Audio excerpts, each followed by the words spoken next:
Shalom, shalom saudara-saudaraku yang terkasih dalam Tuhan Yesus Kristus. Semoga saya bertemu saudara-saudaraku dalam keadaan sehat, dalam naungan kasih Kristus. Amin, haleluya.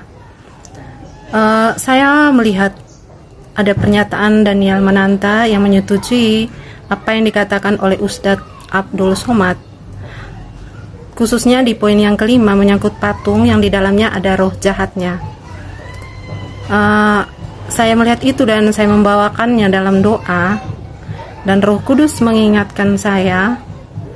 Roh Kudus mengingatkan saya untuk kembali melihat di Injil Yohanes.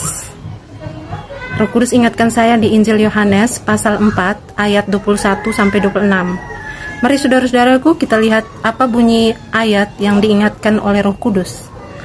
Injil Yohanes pasal 4 ayat 21 sampai 26. Yaitu tentang berdoa dalam roh dan kebenaran.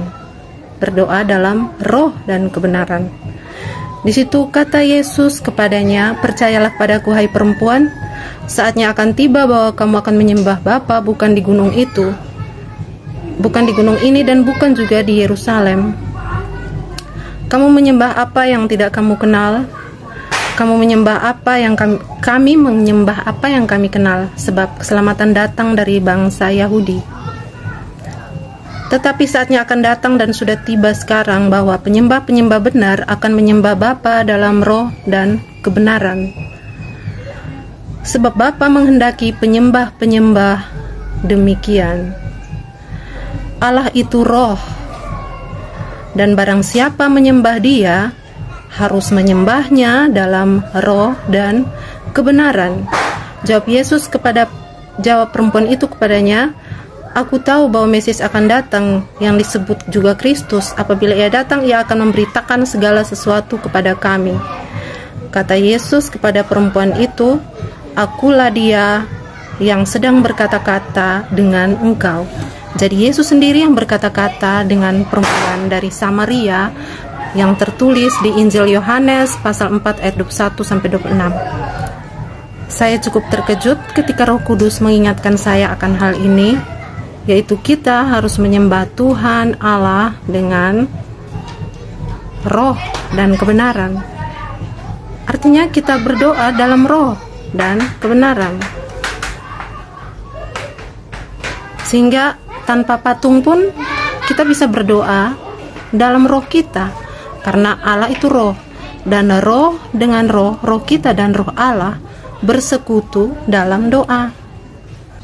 Dan apa yang diingatkan oleh Roh Kudus ini di Injil Yohanes pasal 4 ayat 21 sampai 26 ini, inilah yang sudah saya lakukan selama ini, dan saya benar-benar mengalami Tuhan ketika saya berdoa dalam roh dan kebenaran tanpa patung. Dan tanggapan saya mengenai patung yang ada unclean spirit atau ada roh jahatnya itu kalau menurut pribadi saya, patung-patung itu jika kita menyembah, kita sujud, kita berlutut, atau kita menunduk di depan patung, itu sama seperti dengan menyembah. Jadi ketika kita menyembah, kita sujud, berlutut di depan patung, itu sama juga dengan kita menyembah di depan patung. Dan itu berarti ada unclean spiritnya, roh jahatnya ada. Karena memang benar roh jahat itu seperti apa yang dikatakan oleh hamba Tuhan Pendeta Ezra Zoru, bahwa iblis itu rindu untuk disembah.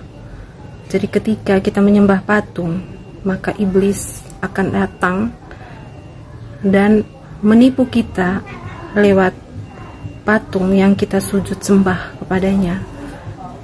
Dan itu saya setuju dengan apa yang dikatakan Pak Pendeta Ezra Zoru, dan saya menyetujui juga apa yang dikatakan oleh Daniel Mananta, bahwa di dalam patung yang jika disembah, dalam tanda petik jika disembah itu ada roh jahat, unclean spiritnya.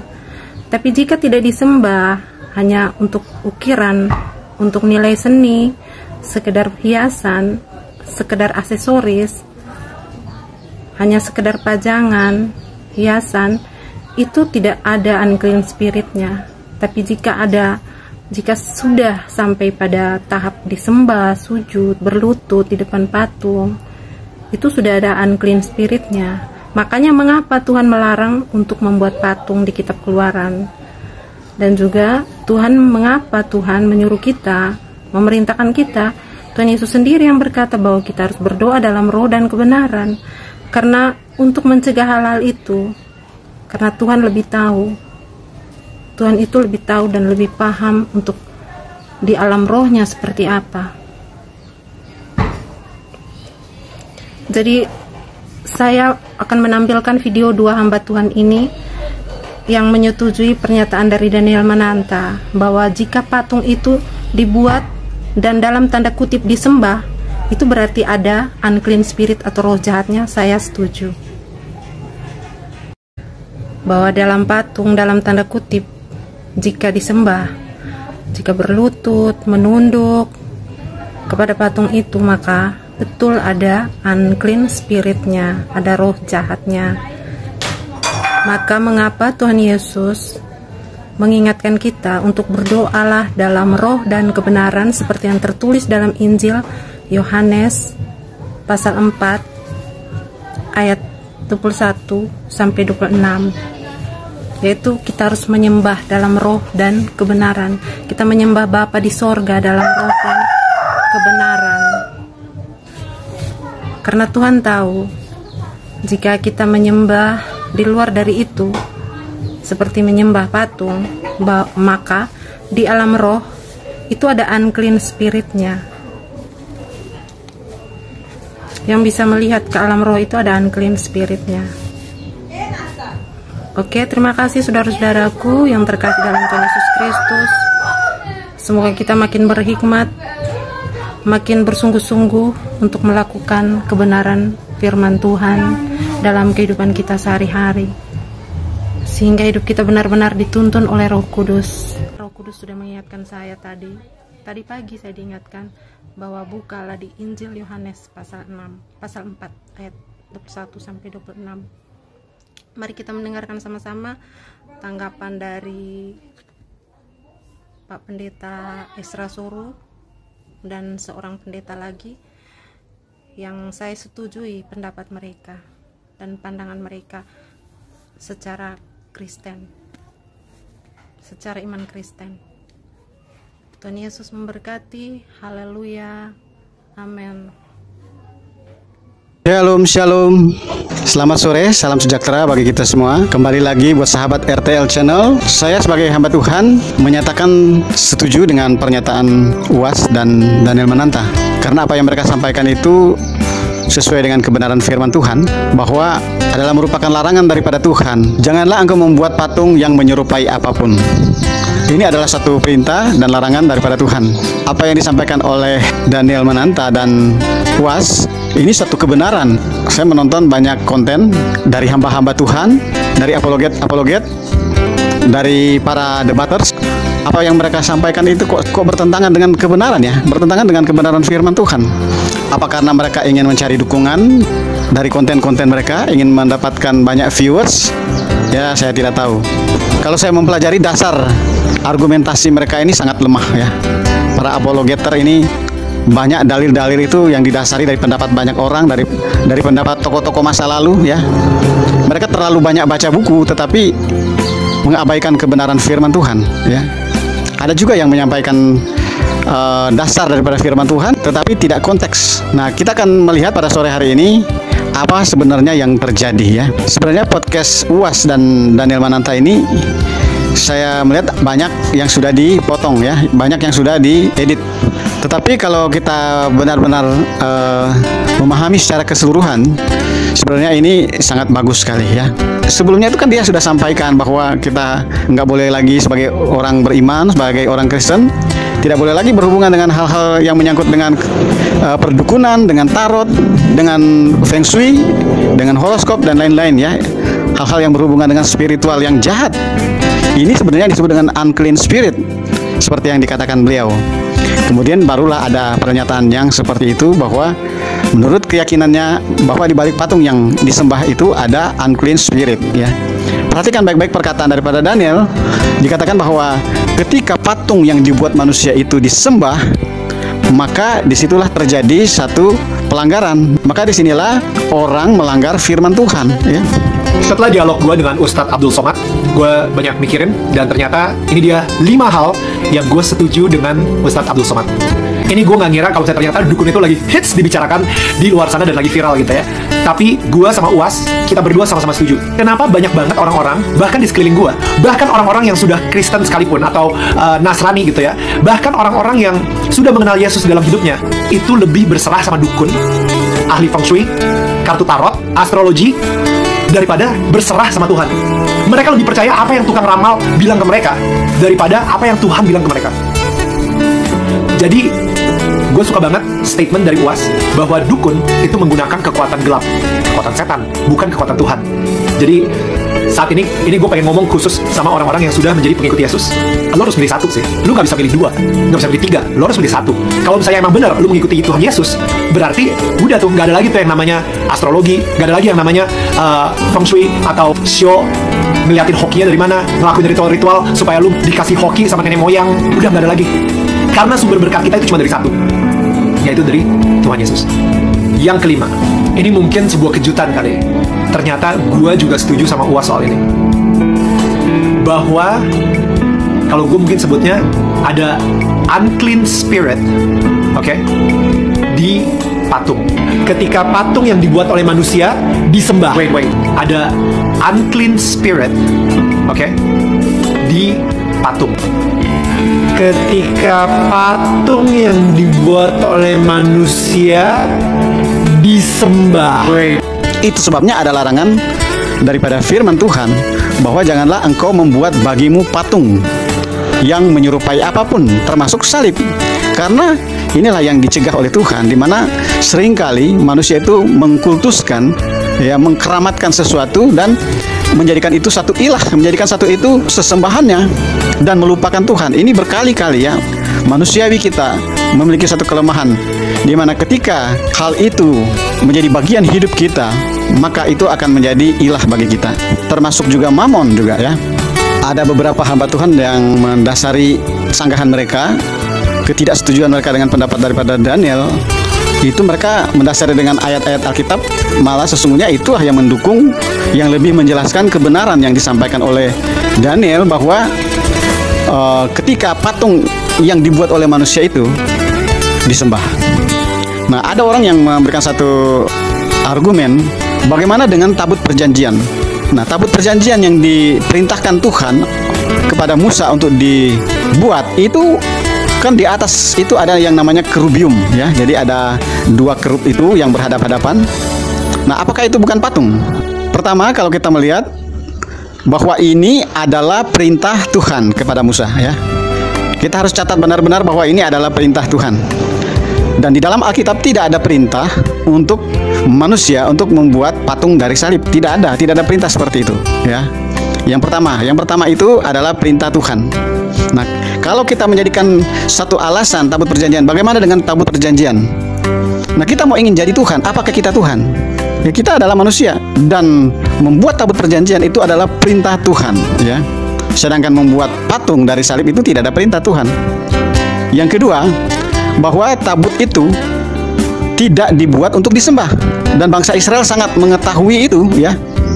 Itu sebabnya setiap kali ada ritual, ada upacara, ada ibadah yang ada hubungannya dengan tabut perjanjian itu selalu diingatkan Tuhan. Tetapi bagaimanapun juga pada akhirnya bangsa Israel ini juga jatuh di dalam dosa masalah penyembahan kepada tabut ini, ya. Maka muncullah Yeremia 3 ayat yang ke-16. Tidak ada lagi orang berbicara soal tabut perjanjian Yahweh. Tidak akan diingat orang, bahkan tidak akan pernah timbul di dalam hati. Nah, terlebih lagi ada hamba Tuhan yang merujuk satu ayat tentang perintah Tuhan kepada Nabi Musa. Ini justru yang lebih menjelaskan pernyataan daripada Daniel dan Uwas. Dan saya sebagai hamba Tuhan juga setuju, ya, dengan pendapat ini, bahwa ketika patung yang dibuat manusia itu disembah, maka di situ akan ada unclean spirit. Nah, di dalam Bilangan pasal yang ke-21 ayat yang ke-4 sampai ayat yang ke-9 dikatakan bahwa bangsa Israel melawan Tuhan dan Musa dengan kata-kata. Mereka mengata-ngatain Musa, mereka mengata-ngatain Tuhan. Dan persoalan yang mereka hadapi pada waktu itu yaitu sebetulnya hanya masalah makanan dan minuman, ya, masalah roti. Tidak ada roti, tidak ada air. Padahal Tuhan sedang memelihara mereka, Tuhan sedang memberikan mereka makan, dan mereka katakan bahwa makanan ini mana yang diberikan Tuhan. Mereka telah muak, dan masalah inilah yang membuat Tuhan itu sangat marah.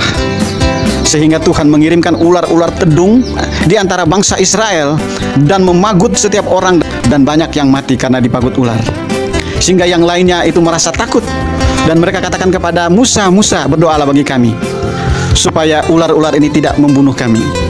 Kemudian Tuhan berfirman kepada Musa agar Musa membuat ular tedung dari tembaga dan menggantungkan di atas tiang, dan setiap orang yang memandang kepada ular yang tergantung itu, maka mereka akan sembuh.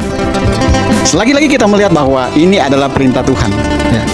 Kemudian tidak ada perintah untuk menyembah patung, tidak ada perintah untuk menyembah ular itu, ya. Mereka hanya memandang saja kepada ular itu, kemudian mereka akan menjadi sembuh. Jadi tidak ada perintah untuk menyembah ular itu, ya. Pertama itu diperintahkan Tuhan, kemudian bangsa Israel hanya memandang kepada ular itu yang tergantung itu, dan mereka akan sembuh, bukan menyembah ular itu. Lagi-lagi kita melihat ini adalah perintah Tuhan. Tidak ada perintah kepada siapapun dan di ayat manapun untuk membuat salib, baik itu dari batu atau dari kayu, dan disembah.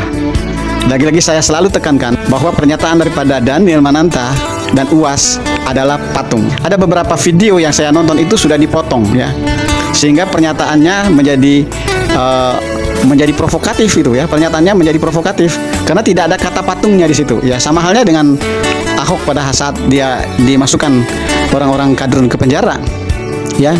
Karena tidak dipakai kata pakai, maka akan berubah artinya. Begitu juga tentang salib, ya. Pernyataan daripada UAS 3 bulan yang lalu dan pernyataan podcast antara Daniel Mananta dan UAS beberapa hari yang lalu itu sebetulnya sama, ya. Bahwa ada unclean spirit, ada roh-roh jahat di balik patung yang dibuat manusia kemudian disembah, ya. Itu pernyataan daripada Daniel ketika patung yang dibuat manusia itu disembah. Tetapi kalau patung yang dibuat manusia sebagai karya seni, ya tidak masalah, tidak apa-apa, digantung dimanapun, ya, tidak masalah. Tetapi ketika itu dibuat untuk disembah, maka itulah masalahnya. Nah, saudara, ketika bangsa Israel banyak mengalami kesembuhan ketika mereka memandang ular tembaga buatan Musa itu, dan mereka jatuh di dalam dosa karena patung itu menjadi sesuatu yang sakral, telah disakralkan oleh bangsa Israel, telah dikeramatkan oleh bangsa Israel, dan bangsa Israel lebih jauh jatuh di dalam dosa, dan Tuhan menjadi tambah marah terhadap bangsa ini. Hizkia ketika dia menjadi raja, dia menghancurkan ular tedung itu, ya. Dia menghancurkan ular tembaga yang dibuat Musa itu, karena pada masa Raja Hizkia mereka masih menyembah ular yang dibuat oleh Nabi Musa itu, ya, menjadi sesembahan mereka. Mereka menyembah patung itu, sehingga Hizkia menghancurkan ular tembaga yang dibuat Musa itu, sampai mereka menamai ular tembaga yang dibuat Musa itu adalah Nehustan. Mereka mengidolakannya, mereka menyembahnya, dan itu jahat di mata Tuhan. Dan itu menjadi dosa besar bagi bangsa Israel. Pada kesempatan ini saya sampaikan bahwa saya berdiri bersama dengan Daniel Mananta, bahwa memang benar ada unclean spirit di patung yang dibuat manusia ketika patung yang dibuat manusia itu disembah. Inilah kalimat yang disampaikan oleh Daniel. Di banyak konten sudah beredar di mana-mana, banyak yang dipotong-potong, ya. Tetapi sebagai hamba Tuhan, saya menyatakan bahwa ini satu kebenaran. Ini satu kebenaran daripada firman Tuhan, dan kita harus membela kebenaran firman Tuhan. Saya tidak membela siapa-siapa, saya membela kebenaran firman Tuhan. Firman Tuhan itulah yang menopang setiap kebenaran yang ada, bukan kebenaran-kebenaran dan pendapat kita yang menjadi pokoknya, dan firman Tuhan itu sebagai pendukungnya. Ini satu hal yang keliru. Biarlah firman Tuhan itu mendasari semua kebenaran, ya, bukan mencari pembenaran, tetapi satu kebenaran. sebagian besar daripada konten-konten itu hanya mencari pembenaran saja. Tapi faktanya, kebenarannya adalah firman Tuhan ini, ya. Kita melihat fakta firman Tuhan, bukan fakta dan pendapat daripada orang-orang masa lalu, daripada sejarah-sejarah masa lalu, tetapi kebenaran firman Tuhan berkata apa di dalam hidup kita. Dan firman Tuhan itu sangat pas dengan pernyataan daripada Daniel, bahwa ketika patung dibuat manusia itu disembah, ya, garis bawahi disembah. Kalau patung dibuat manusia itu hanya sebagai karya seni, nggak masalah. Tetapi ketika patung itu yang dibuat manusia itu disembah, maka akan terjadi unclean spirit.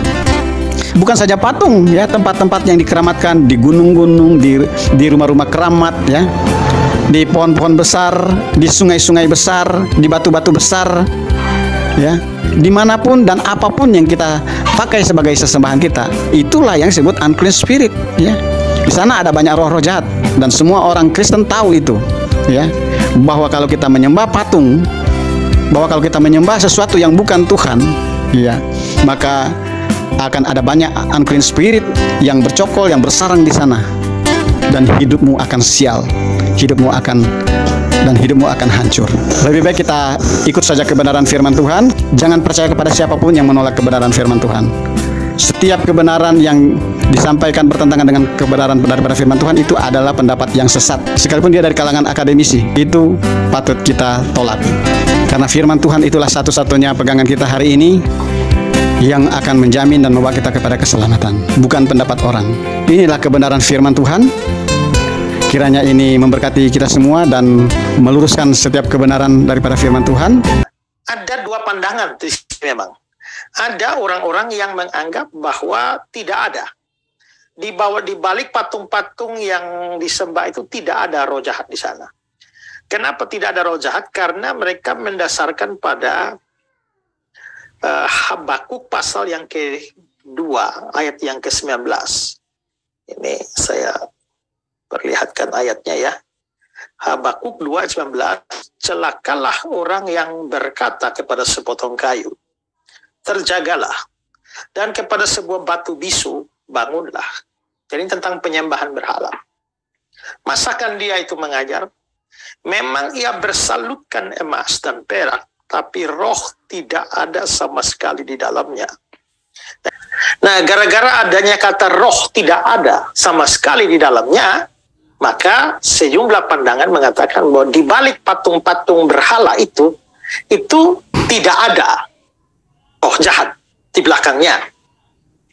Tapi saya kira ini penafsiran yang tidak tepat terhadap ayat ini, ya. Kata roh di sini dari kata Ibrani ruah, ya.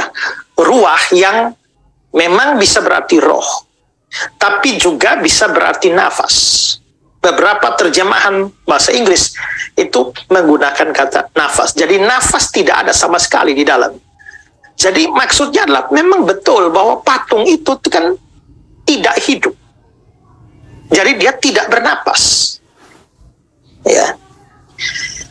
Kalau kita melihat 1 Tesalonika 1 ayat 9, sebab mereka sendiri bercerita tentang kami, bagaimana kamu sambut dan bagaimana kamu berbalik dari berhala-berhala kepada Allah untuk melayani Allah yang hidup dan benar. Coba saudara lihat, ini ada dua yang dikontraskan. Berhala-berhala, itu pertama, ya. Lalu kedua adalah Allah. Nah, tentang Allah ini diberikan penjelasan. Allah itu hidup dan benar.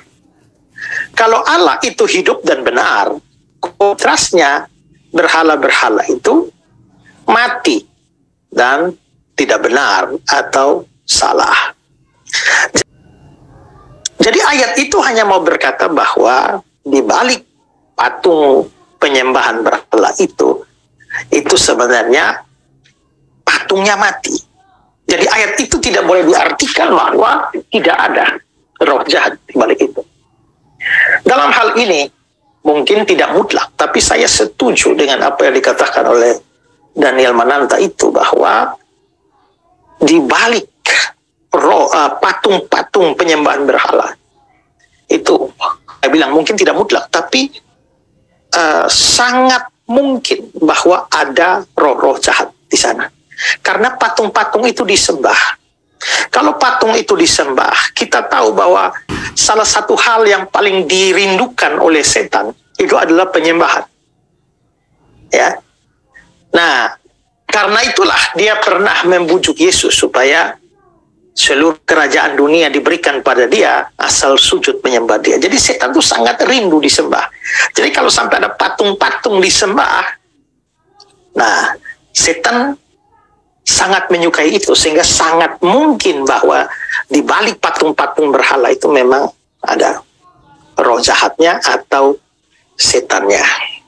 Ya, jadi dalam hal ini menurut saya Daniel di dalam Yesaya 44 yang menunjukkan bahwa penyembahan berhala itu kan aneh, dan itu adalah sebuah kebodohan sebenarnya. Ya, sebenarnya bukan cuma ayat itu. Saya mau menunjukkan kepada saudara ada cukup banyak ayat yang menunjukkan kebodohan penyembahan berhala, di mana patung-patung itu disembah, batu kayu disembah. Nah, misalnya di Ulangan pasal 4 ya, ayat 28. Maka di sana kamu akan beribadah kepada Allah buatan tangan manusia. Allah buatan tangan manusia, ya. Allahnya kok dibuat manusia dari kayu dan batu, yang tidak dapat melihat, tidak dapat mendengar, tidak dapat makan, tidak dapat mencium. Mazmur 115.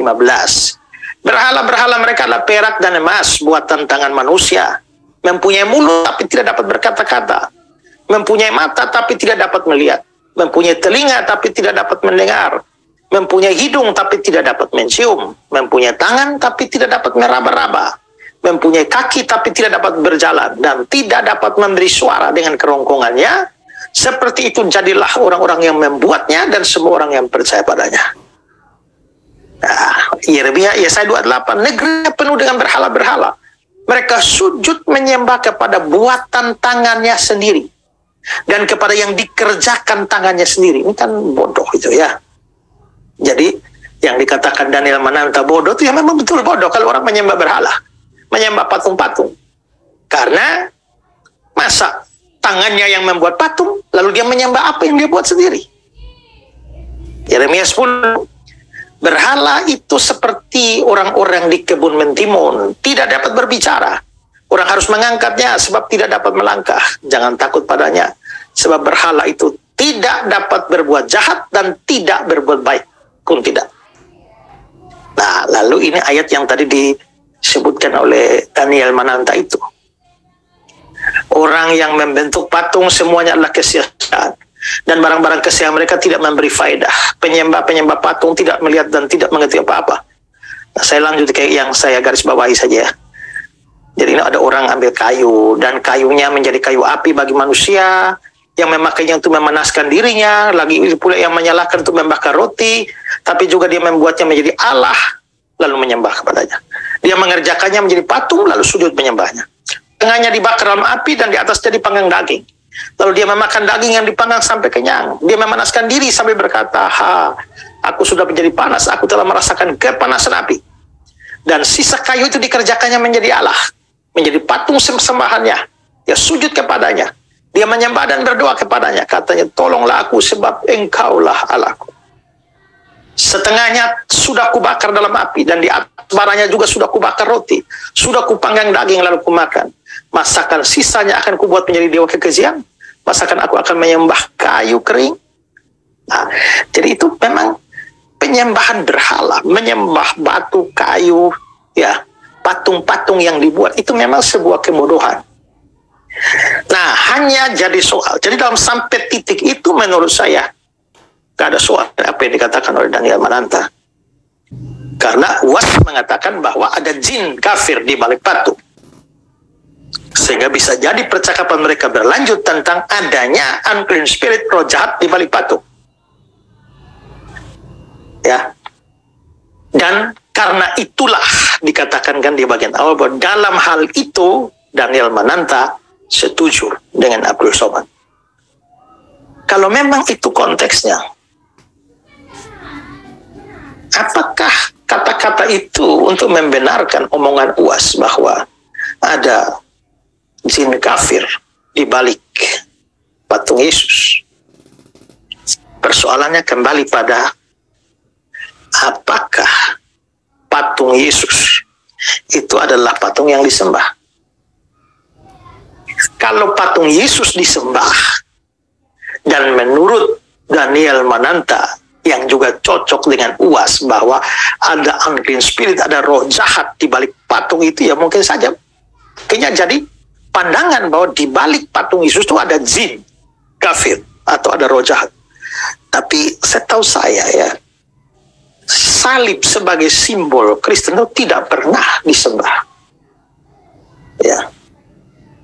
Mungkin ada orang yang menyembah salib, tapi pada umumnya orang Kristen tidak menyembah salib. Jadi kalau patung salib itu tidak disembah, ya berarti tidak ada dosa apa-apa di sana. Ya, semua ayat yang tadi saya bacakan tentang kebodohan penyembahan berhala itu tidak bisa diterapkan pada urusan patung salib. Ya. Dan karena itu juga, maka kalau omongan ini nanti akhirnya dimaksudkan bahwa untuk membenarkan pandangan Abdul Somad bahwa ada jin kafir di balik patung salib, maka itu memang adalah omongan yang tolol atau bodoh. Ya.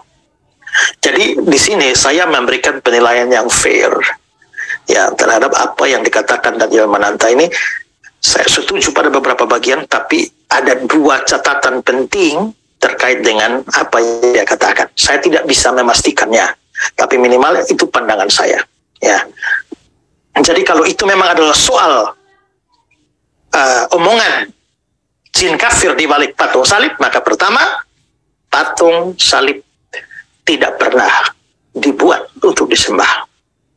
Dan kedua, karena tidak disembah, maka adalah tidak benar bahwa ada roh jahat atau